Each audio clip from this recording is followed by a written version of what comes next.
lenn rek dafa métti ngay seetaan série muy waaj a jeex te mënoo ci dara loolu rek dafa métti ku mu métti comme man nag wax ma ko ci commentaire sama gars yi ba léegi ak Mame bu Jigéen mu ngi def ay cauchemar Mame bu Jigéen wax ñu bomb bi wax ñu ne ki nga xamante ne moo di Juma Caam ak Nogay ay seex lañ ñoo bokk ndey ak baay wax ñu loolu ñun xam nañu loolu la wax ñu ko ngir yàlla moo taxit ki nga xamante ne moo di Père Ndiaga Thiam moo ngi waxaat ak moom ci li jëm ci loolu naan ko yow wax ma lan la wax ma Mame bu Jigéen wax ñu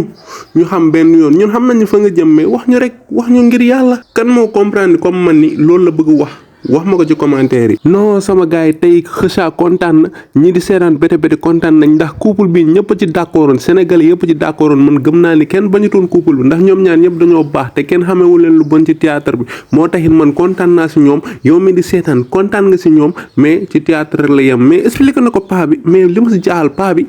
xaw ma émotion bi la xaw ma lan la mais xaw na noppi tuuti quoi mais ci épisode bi complet bi incha allah léppay leer ki nga xamante ne moo di Amadou Sow nag moom affaire bi situation bi arrangé wu ko maanaam nekk ki nga xamante ne moo di Amina ci kër gi arrangé wu ko ndax lan moom affaire yooyu xamu si dara moom dund tubaab la tàmm moo tax mu ngi jéem a sàcc jabaram pour yóbbu ko hôtel mais est-ce que Amina dina d'accord ci affaire boobu ba léegi maa ngi insisté waat ci wax ji xale yi jigéen yi amagul jëkkër yéen laay waxal tey leen seen bopp yërëm leen seen yaay gi nga seen jour mariage seen yaay nii la nar a mel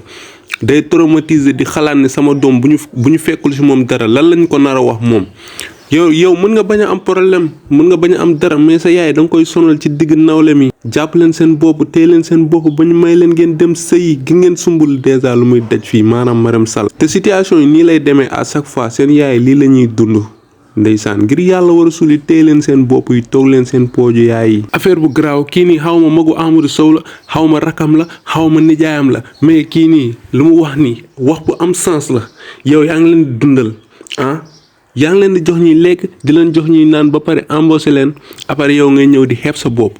loolu noonu benn affaire bu jar a bàyyi xel la yaa ngi nekk fii naan ay géwél affaire yooyu noonu quoi ay kii géer la kii tëgg la kii lii la léegi yow imagine ta benn géwél bi nga xamante ne moom moo nekk chef d'entreprise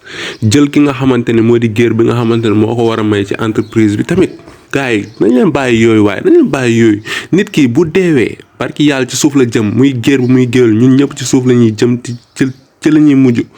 mooy loolu bàyyi tamit andiwaat leen xel yi delloo ci leen xel yi